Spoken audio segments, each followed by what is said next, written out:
Mes très chers amis, bonsoir. C'est un plaisir de vous retrouver, fidèle au rendez-vous comme tous les mois. Et c'est tellement merveilleux de vous savoir là. J'imagine vos visages, vous que je connais, mes amis proches, les moins proches et ceux que je ne connais pas.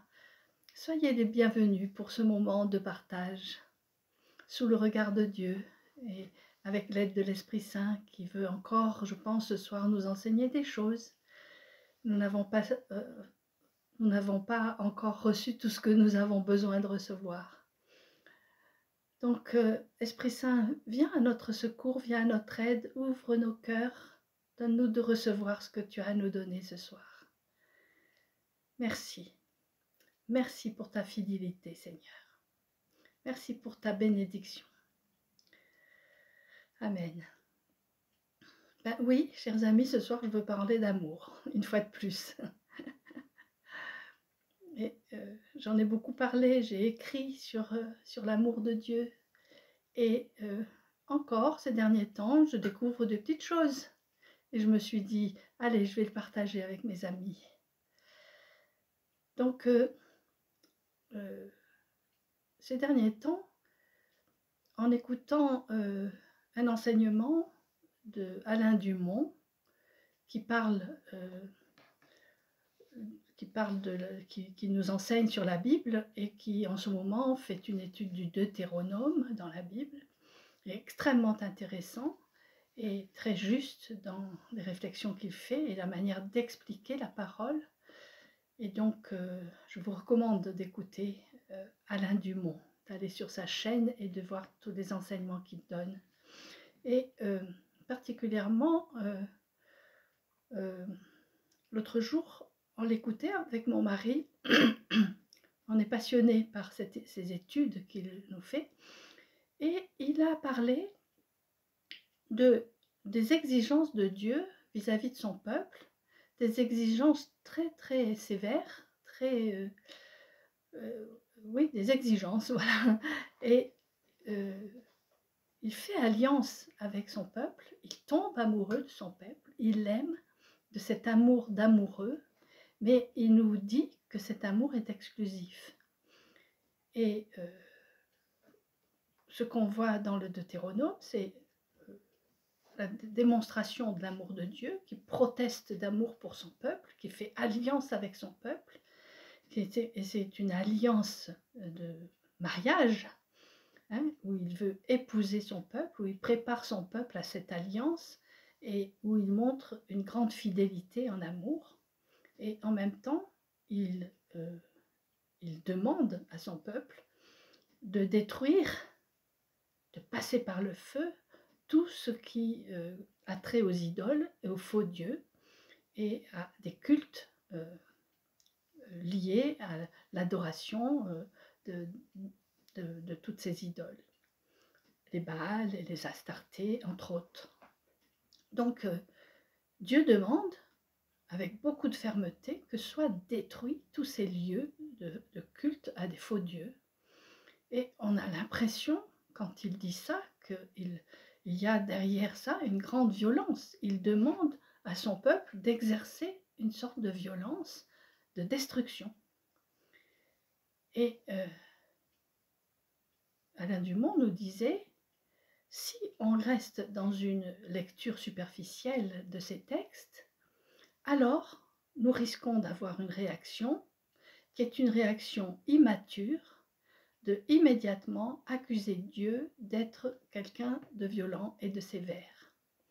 Et donc, on n'arrive pas à admettre que cette violence qui doit s'exercer sur finalement ce qui veut nous séparer de lui, nous n'arrivons pas à aller au-delà de l'impression que Dieu est méchant et dangereux en certaine manière, et nous lisons ces textes en pensant que vraiment ce Dieu de l'Ancien Testament est finalement un Dieu infréquentable. Et nous n'arrivons pas à croire que ces demandes, ces exigences sont en réalité des exigences d'amour. Il sait que si nous sommes dans la compromission, alors nous n'arriverons pas à être heureux, nous n'arriverons pas à nous laisser aimer par lui, nous serons toujours en train de chercher ailleurs qu'en lui, et quand on cherche ailleurs qu'en lui, alors on le trahit en quelque sorte. Donc ce qu'il nous demande, c'est aucune trahison, que si nous faisons alliance avec lui, c'est pour lui être fidèle. Et tout au long de l'histoire du peuple juif et de notre histoire aussi, il n'arrête pas de vouloir nous séparer de ce qui veut nous séparer de lui. C'est difficile d'arriver à concevoir ce fait que cette forme de violence vient d'un excès d'amour de sa part, que c'est un amour jaloux, un amour entier, un amour vrai, un amour fort qui ne peut pas tolérer de compromission. Vous comprenez? Et j'ai du mal à exprimer ce que je voudrais dire et comment on peut arriver à croire que l'amour fort de Dieu pour nous puisse comporter des comportements de violence de sa part, de violence contre ce qui nous met en danger. Au départ, nous avons l'impression que c'est simplement parce que, voilà, il est comme ça. Il exerce sa colère, si on ne lui obéit pas, il n'est pas content. Mais comme dit Alain Dumont, ça, c'est une réaction immature. Il faut qu'on aille plus loin dans le texte pour comprendre qu'en fait, Dieu est en train de nous montrer à quel point il nous aime. Et que donc, cette violence envers ceux qui en nous séparent de lui est une violence qu'il doit absolument exercer et que nous devons exercer nous aussi. En fait, il demande à son peuple d'exercer de la violence envers les autres, envers ceux qui se détournent de Dieu. Pas vraiment ceux qui, mais envers les idoles, les faux dieux. Et il considère, et de considérer comme ennemis tous ceux qui vont adorer des faux dieux. Je ne sais pas si je peux arriver à me faire comprendre. C'est très important, je crois, là, maintenant, de comprendre que l'amour de Dieu si fort, c'est un amour qui comporte toutes sortes de choses. Tendresse, amour, accueil, et en même temps, qui comprend en même temps un refus de la compromission, un refus de mélange. Et ce que je comprends, c'est en fait que Dieu veut que nous soyons saints, soyez saints comme Dieu est saint, et nous voulons être saints, mais nous n'avons pas compris ce que c'est que la sainteté. Parce que notre religiosité et nos églises respectives font de la sainteté quelque chose de moral, où on est censé devenir de plus en plus gentil.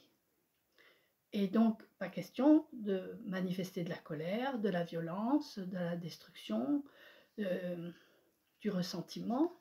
Pas question d'exprimer ça. Donc, pour nous, notre notion de la sainteté, c'est de devenir des gens qui ne pêchent plus, qui ne font plus aucun mal. Alors que la notion de sainteté que nous lisons dans la Bible, c'est une notion tout autre. Être saint dans la Bible, être sanctifié, c'est être séparé, c'est être mis à part pour Dieu, et être séparé de tout ce qui en nous sépare de Dieu. Donc il y a un travail de nettoyage en quelque sorte que le Seigneur veut faire progressivement dans nos vies, et nous y collaborons comme nous pouvons. Nous essayons d'y collaborer. Tout ça, c'est pour dire que la notion qu'on a de l'amour de Dieu et de comment Dieu exerce son amour envers nous, nous devons l'élargir et ne pas penser que quand on aime, il n'y a que douceur, il n'y a que accueil, il n'y a que tendresse. Non, ça peut être aussi quelque chose de ferme. L'amour de Dieu s'exerce dans la fermeté, et la fermeté envers tout ce qui en nous, oui, fait que nous n'avons pas complètement confiance en lui. Et il le combat en nous, il le combat avec beaucoup de violence. Il ne supporte pas qu'on se sépare de lui. en même temps, il nous laisse complètement libres. Et ça, c'est paradoxal. Il ne met pas la main sur nous pour nous maintenir dans une emprise, de manière à ce qu'on ne puisse plus s'échapper de cette emprise. Non, il ne nous enferme pas dans son amour. Mais nous, comme par anthropomorphisme, nous reportons sur lui notre manière de voir l'amour.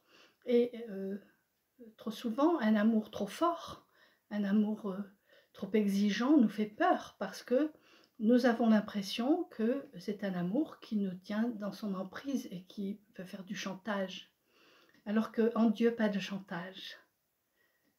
En Dieu, il n'y a que le désir de nous combler, de nous aimer, de partager avec nous. Je crois profondément que j'existe sur cette terre pour partager l'amour avec Dieu, pour tomber amoureuse de lui. Et par moments, j'ai l'impression que je ne suis pas encore arrivée. Enfin, c'est moi, hein. Peut-être que vous y arrivez, mais je trouve que c'est difficile. Parce que c'est un amour d'une telle qualité que, oui, c'est difficile d'y parvenir. Donc, sans son aide, nous ne pouvons pas.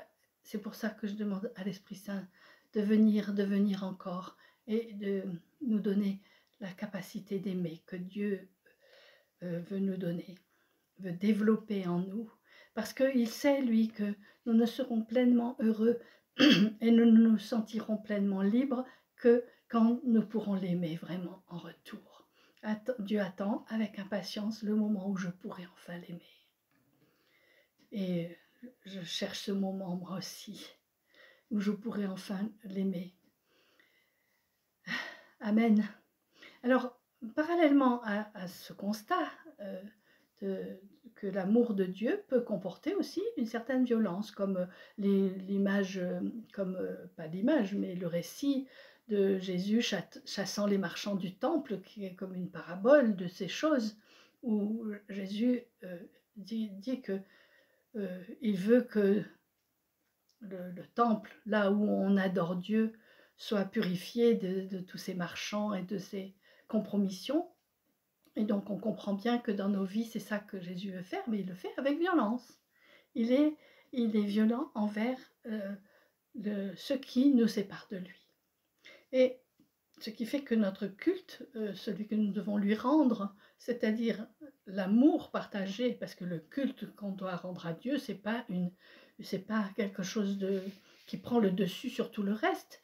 Non, le culte que nous voulons lui rendre, c'est une adoration. Et l'adoration, c'est comme quand on dit « je t'adore, je t'aime à la folie ». C'est une réponse d'amour.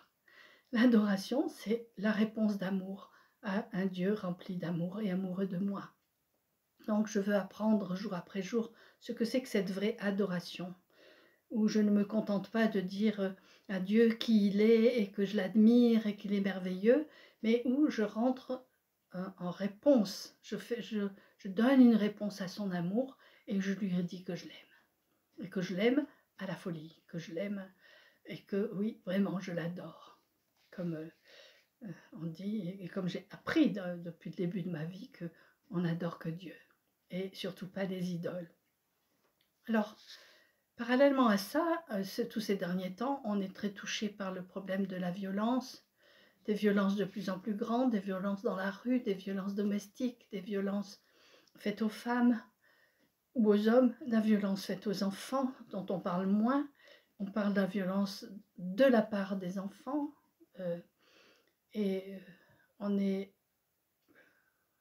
touché par ça et même choqué par cette montée de violence, puis la violence de la guerre, et puis la guerre et tous ces mensonges, cette violence du mensonge de nos dirigeants, de tous les dirigeants de cette terre, de cette course au pouvoir, qui est quelque chose d'absolument terrible et où nous nous retrouvons un peu comme manipulés et manquant de liberté, et ça fait peur. Donc il y a une peur en nous, la peur de la violence. Et face à la violence des jeunes particulièrement, je me suis demandé comment je pouvais me confronter à cette violence, parce que je me suis rendu compte qu'en fait cette violence, elle m'habite aussi beaucoup, malgré tous les efforts que je fais pour faire en sorte qu'il n'y ait pas cette violence en moi. euh, c'est une violence de révolte, c'est une violence de révolte contre le sentiment d'injustice, le sentiment de ne pas être aimé. Et c'est pour ça que la violence qui est en nous, la violence qui se manifeste, elle vient certainement, elle vient du fait que nous ne nous sommes pas sentis aimés depuis le début de notre existence. Et ça fait monter en nous une espèce de rage, une espèce de... Oui, le sentiment d'injustice, moi, ça m'a toujours mis en colère. Je ne sais pas vous, mais tout le temps, je sens monter en moi quelque chose de très fort et qui pourrait être destructeur, en effet. Et je crois que Dieu veut nous confronter à cette violence qui est en nous, comme nous la voyons à l'extérieur chez d'autres personnes, et cette violence qui est aussi en nous, les violences que nous avons exercées sur nos proches, des actes que nous regrettons, ce qu'on a pu faire à nos enfants, ce qu'on a fait à nos conjoints, des choses qu'on a dites ou qu'on a faites et qu'on regrette énormément, des actes de violence qu'on a posés et qui nous persécute. il y a comme un cercle vicieux. Moins je me sens aimée, plus je suis en colère, et plus je suis en colère, moins je me sens aimable, etc. Et du coup, la frustration reste, et le sentiment de frustration provoque de la colère, qui se manifeste par des actes destructeurs, souvent. Si ce n'est pas envers les autres, c'est envers soi-même. Pourquoi il y a tant de dépression à l'heure actuelle? C'est une violence retournée contre soi-même, la dépression. Parce qu'on ne peut pas exprimer sa violence à l'extérieur, alors on la rentre et on se détruit soi-même. Et ça, c'est quelque chose de terrible, parce qu'on passe vraiment à côté de la liberté, du bonheur et des capacités d'amour qui sont en nous, qui seules peuvent nous donner la vraie joie, la joie de vivre.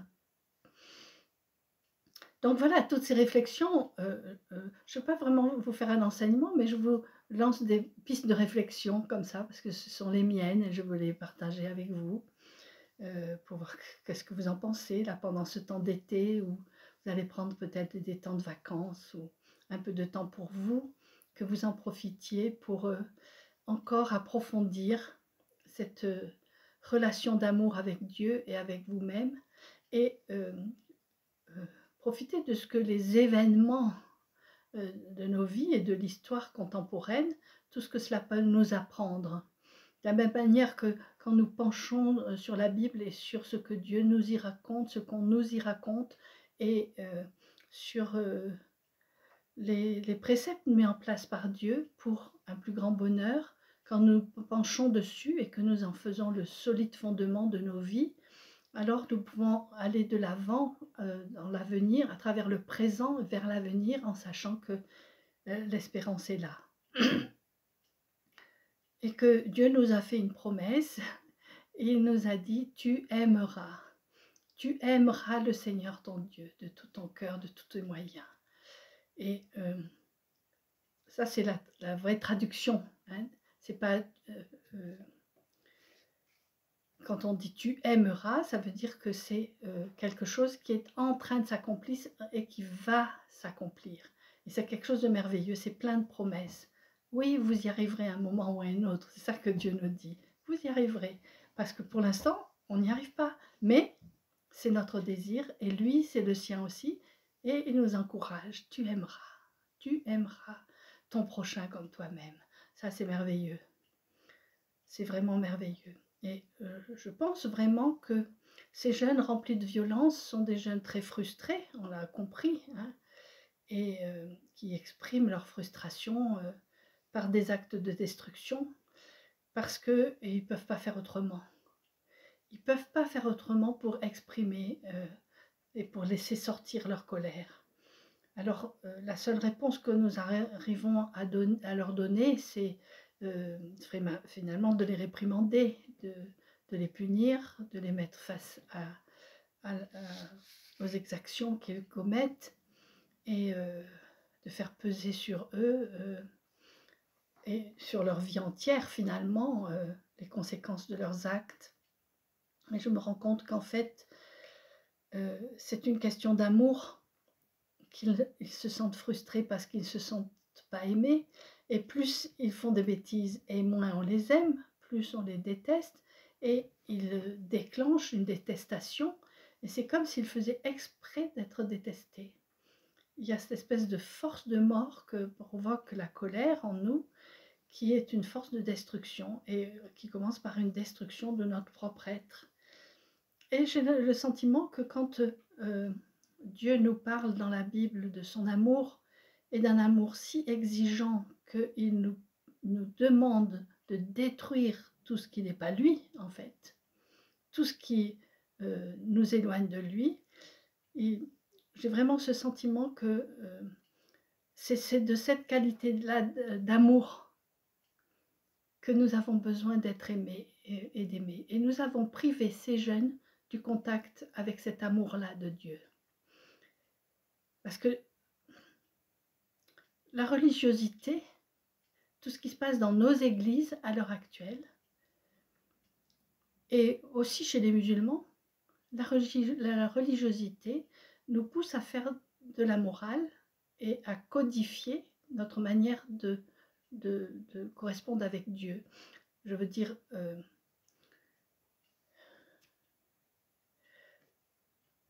on nous a privés d'un contact direct avec Dieu en nous enseignant comment nous devons l'aimer et le servir. Surtout le servir, lui rendre un culte. Et ça, c'est quelque chose de très fort depuis presque le début de l'histoire de l'Église, c'est comme ça. Et on voit comment ça a été terrible au moment des guerres de religion, etc. Chacun voulait enseigner et voulait que chacun se rallie à la manière, à sa manière de servir Dieu. Bon, chez les protestants, ça a abouti au puritanisme, chez les catholiques, c'est comment ça s'appelle? Bon, je vous le retrouverai. Le jansénisme, voilà. Et chez les musulmans, eh ben, finalement, c'est la charia. Il y a toujours cette espèce de contrôle, hein, ce contrôle par des autorités soi-disant compétentes dans ce domaine et qui pratiquent une forme d'emprise sous prétexte de nous enseigner ce qu'est l'amour de Dieu et comment on peut le servir. Nous avons été privés d'un contact vrai avec le Seigneur, parce que chaque fois qu'on a manifesté une expérience qu'on aurait fait avec Dieu, une révélation de Dieu, eh bien, on a tout de suite mis la main sur nous pour nous dire « Ah ben c'est très bien, tu veux servir Dieu, voilà comment il faut le servir. » Et ta vie ne peut pas être autre que dans cette manière-là de procéder. Et nos jeunes, ils en ont marre de ça parce qu'ils ont été coupés, vraiment, nous les avons coupés. Enfin, moi, j'ai ce sentiment que nous les avons privés d'un contact direct avec Dieu, de se laisser vraiment enseigner directement par Dieu, et cette œuvre que l'Esprit Saint veut faire, et veut faire parmi la jeunesse actuellement. Ne mettons pas la main sur les réveils, ne mettons pas la main sur l'action de l'Esprit Saint pour enseigner les jeunes finalement à entrer dans une religion plutôt que dans la pratique de l'amour de Dieu. Mais tout le monde proteste en disant non, non, mais on ne veut pas le faire ça, c'est vraiment, on veut laisser libre les gens, mais en réalité, on s'en rend bien compte, on n'est pas vraiment libre. Et je proteste envers ça, je réclame la liberté pour l'Esprit Saint d'agir dans les cœurs comme il le désire, et non pas de manière codifiée, où nous lui disons comment il doit agir et comment il doit s'y prendre. Et vraiment, non mais voilà, c'est ça que je voulais partager aujourd'hui. C'est comment permettre aux jeunes à l'heure actuelle d'avoir accès à l'amour de Dieu. Alors je pense très sérieusement que on est mis en contact avec l'amour en se mettant à aimer soi-même. Et quand on est détestable, quand on se sent détesté et qu'on n'a plus comme émotion à exprimer que de la colère, alors c'est difficile. Donc, il faudrait pouvoir permettre à ces jeunes d'exprimer leur qualité de cœur. il y a tellement de pauvres, il y a tellement de gens seuls, il y a tellement de gens qui ont besoin d'être aidés. Si on pouvait apprendre à notre jeunesse la charité, en quelque sorte, aller visiter les malades, aller visiter les mourants, aller visiter les personnes âgées, aller visiter les personnes seules, faire du bien, tout simplement faire du bien, rendre service. Tous ces jeunes, ils veulent qu'on les comble, ils veulent qu'on leur donne des choses, ils se sentent frustrés et ils en veulent toujours davantage. Et si on leur apprenait justement à arrêter de vouloir des choses pour eux-mêmes dans un égoïsme maladif, un repliement sur eux-mêmes, si on pouvait leur apprendre la bonté, leur apprendre à avoir accès à leur qualité de cœur, alors ils seraient mis directement en contact avec l'amour de Dieu. Je pense que c'est ce qui nous manque le plus dans nos sociétés, c'est de pouvoir exercer notre tendresse, notre capacité de tendresse. Si nous manquons de tendresse, alors allons en donner. Nous attendons d'être comblés de tendresse pour en donner. En fait, nous sommes déjà comblés de tendresse, mais nous ne le savons pas.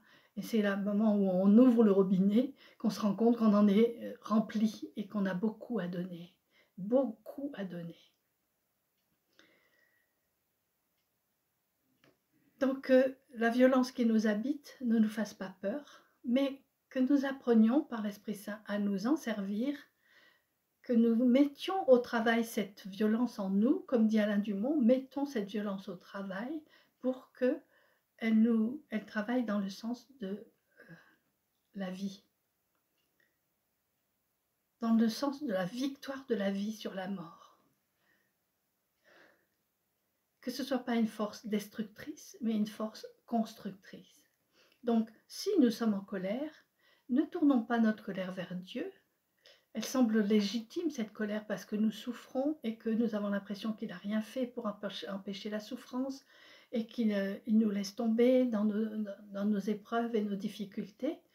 Mais si nous reprenons vraiment conscience que dans ces épreuves et dans ces difficultés, le Seigneur est vraiment présent, il est là, il va nous donner la possibilité de faire en sorte que cette violence que nous voulions tourner contre lui, nous avons la possibilité de nous en servir comme instrument de vie pour nous extraire de la mort et choisir la vie.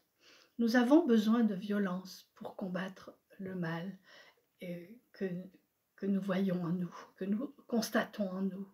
Et c'est pas pour rien qu'on dit que ce sont les violents qui s'emparent du royaume.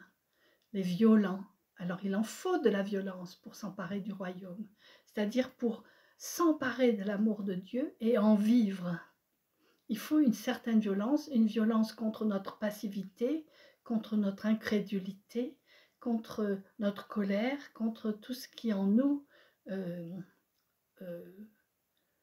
se détourne de Dieu et veut se détourner de Dieu. Il faut de la violence pour être mis à part pour Dieu. Il faut de la violence contre ceux qui en nous cherchent vraiment à nous détourner de Dieu, en nous ou autour de nous. Nous sommes dans une société qui met tout en œuvre pour nous séparer de Dieu. Et le résultat, on le voit. Plus on est coupé de l'amour de Dieu, et plus la violence devient destructrice. Et nous avons tellement besoin de nouveau d'être mis en contact avec Dieu. Nous avons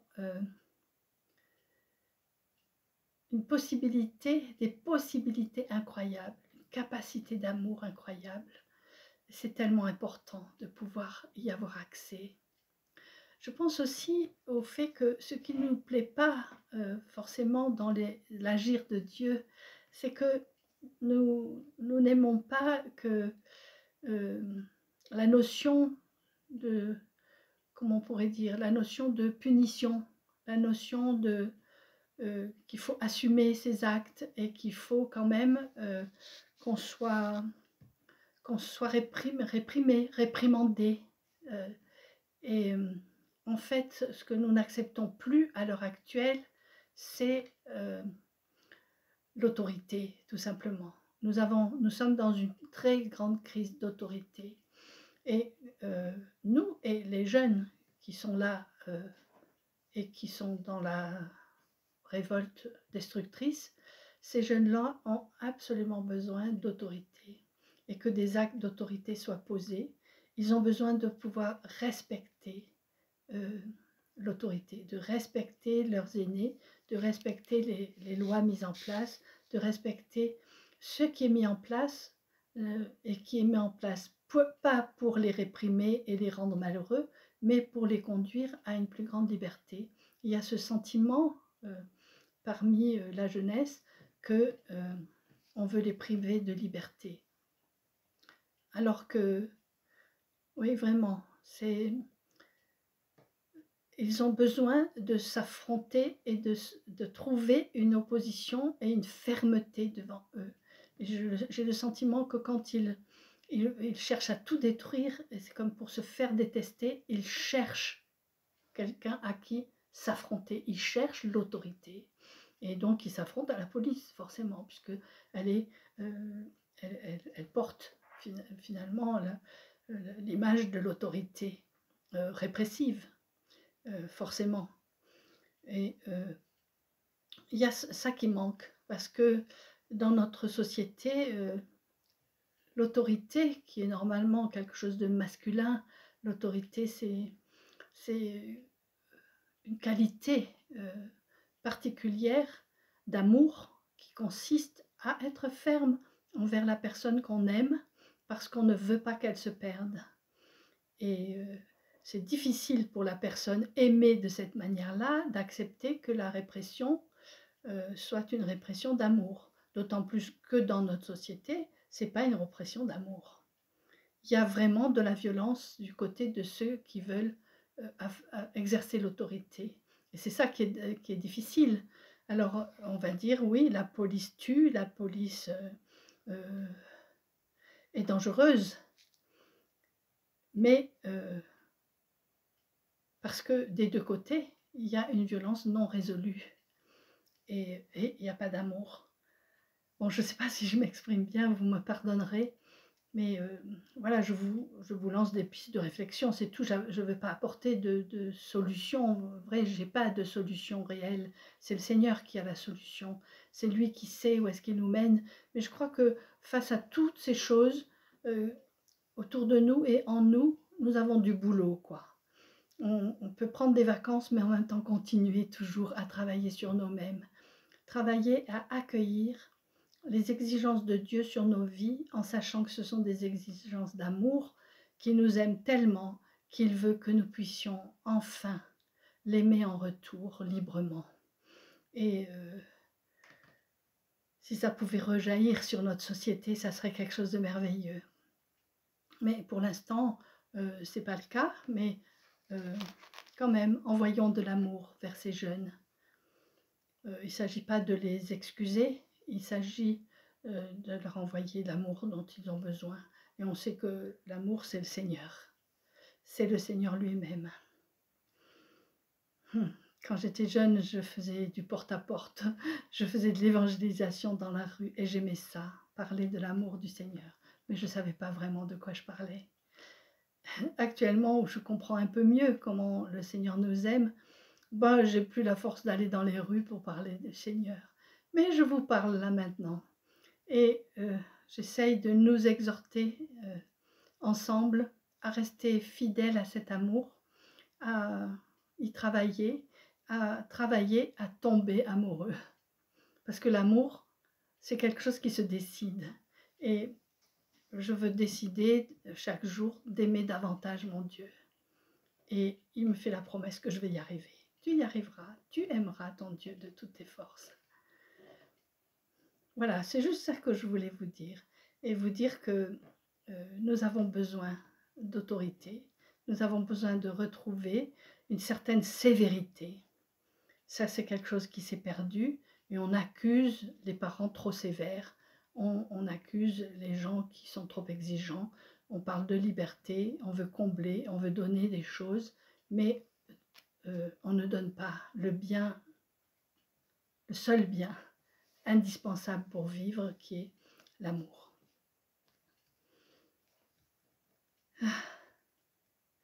Mes chers amis, passez de bonnes vacances si vous allez prendre des vacances. Soyez bénis pour ceux d'entre vous qui mariez vos filles, qui mariez vos enfants, qui préparez des choses, qui préparez des réunions de famille. Soyez bénis dans tout ce que vous vivez. Et pour ceux qui n'ont pas de quoi partir en vacances, réjouissez-vous quand même.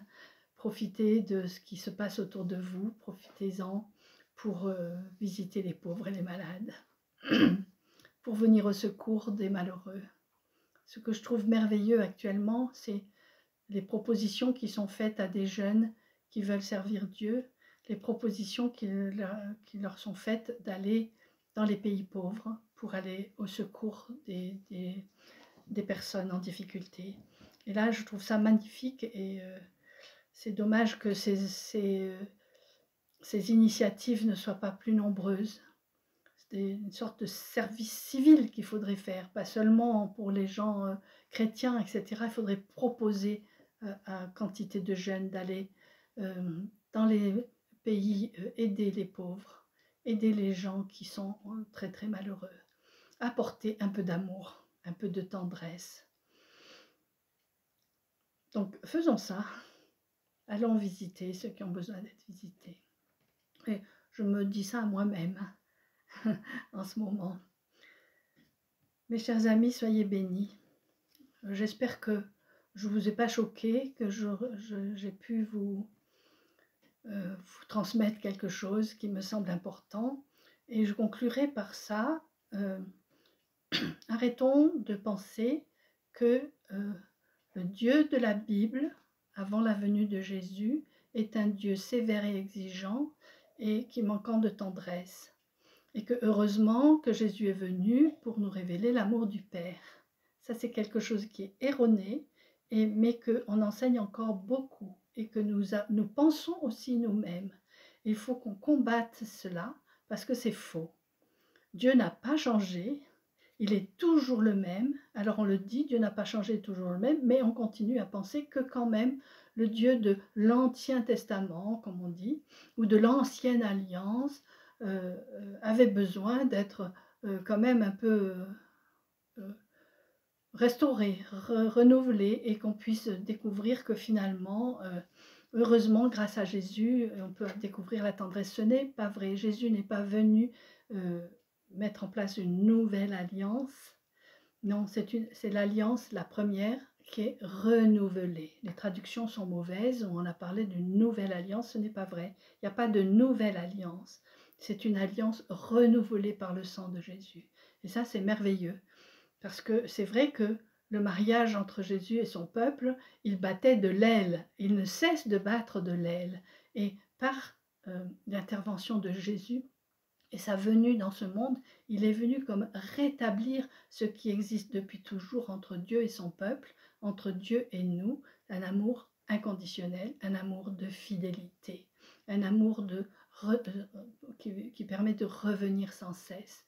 Et il n'y a rien de plus magnifique finalement que ces mariages qui tiennent encore. Et ça me fait penser que l'année prochaine, avec mon mari, nous allons fêter nos 50 ans de mariage. Et c'est un miracle permanent. Et un miracle de la fidélité, un miracle que Dieu seul peut nous accorder. Et j'en suis très très reconnaissante. Même si il y a des moments, on a l'impression qu'on ne va pas y arriver, que ça va être trop difficile. Et puis en réalité, quand on regarde en arrière, on se dit déjà 50 ans, mais c'est pas possible. Comment est-ce possible? Eh bien, notre alliance avec Dieu, elle est du même ordre. Et le Seigneur, il y a des hauts et des bas, et il y a beaucoup de trahison de notre part. Et nous avons tendance à aller chercher ailleurs qu'en lui tout ce dont nous avons besoin. Chaque fois, il faut nous en repentir, revenir vers lui de tout notre cœur, décider à nouveau de l'aimer de toutes nos forces et compter sur l'Esprit Saint pour nous donner cette force d'amour. Nous avons tellement besoin. Donc, mes chers amis, Aimons, aimons, aimons encore. Nous pouvons le faire parce que nous sommes des êtres humains créés par Dieu. Il s'attend à ce que nous puissions aimer comme lui aime. Malgré la violence qui nous habite, malgré les haines qui sont en nous, malgré les envies de détruire, malgré tout ça, nous allons continuer fidèlement à chercher à l'aimer. N'est-ce pas? Alors, courage, encourageons-nous les uns les autres et continuons dans notre décision de l'aimer de plus en plus. Même si au fur et à mesure que nous avançons dans la découverte de qui il est, nous pouvons être étonnés par moments et ça nous désarçonne. Oui, Dieu peut se montrer violent par moments, mais c'est une violence qui va dans le sens de la vie, de la libération, dans le sens de l'amour vrai. Allez, j'ai assez parlé de ces choses. Maintenant, je vous quitte et je vous donne rendez-vous en septembre. Je ne ferai pas d'enseignement en août. À bientôt. Soyez bénis chacun. Au revoir.